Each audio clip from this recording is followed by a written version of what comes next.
Hello, I'm Robert. I'm the owner and founder of VisaSuperior.com.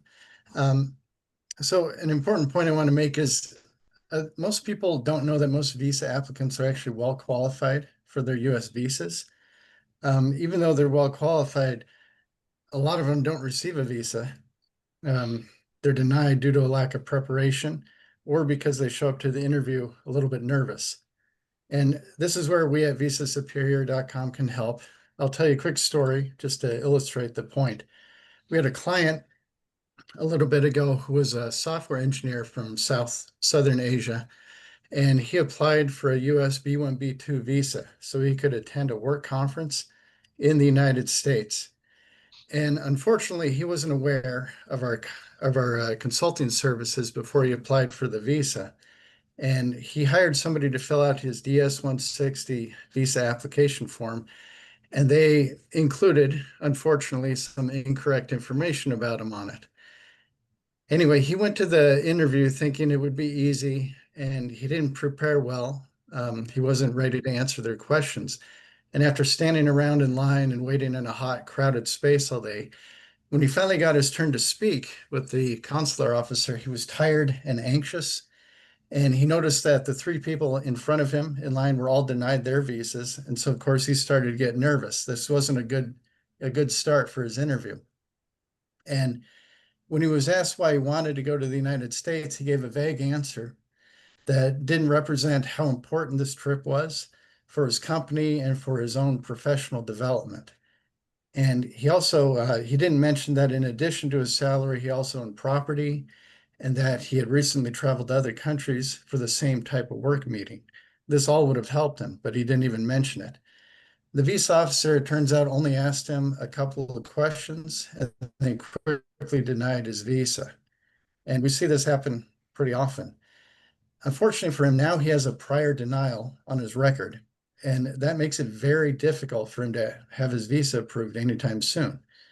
Had he met with us prior to his interview, we could have prepared him to give clear and concise answers to the visa officer that would have persuaded the officer that he was a serious professional, that he had strong ties to his home country, and that he had every intention of returning to his home country on time.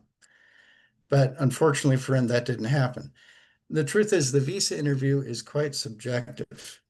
But there's a lot we understand about the process and that we can explain to our clients because we have supervised visa officers what goes into their decision-making process. We can also explain to our clients what to expect the day of the interview, how to dress appropriately, and what they should bring and what they should not bring to the consulate. So as Della mentioned, we offer one-on-one consultations in English or Spanish.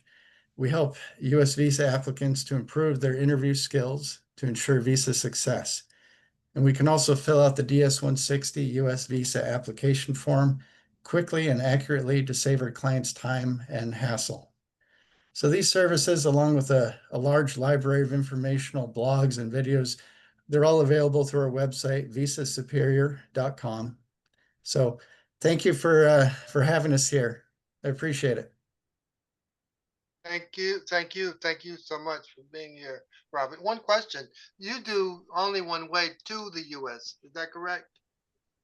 Sure. So we specialize in U.S. visas, and so for um, anybody living in the world who doesn't have nationality with countries, they are required to have a visa to enter the United States. Also, even if you're from a visa waiver country, you need a visa if you plan to study here or participate in an exchange program, or if you plan to work here on one of the H or L visas. Okay, but there's no necessity for you in a place where you have to get a visa to go to another country. That's not something that you do. You just have to apply to that country, as it were.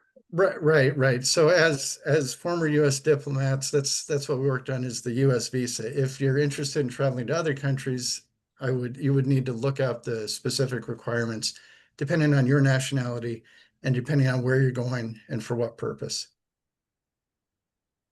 So much. I'll conclude with that. So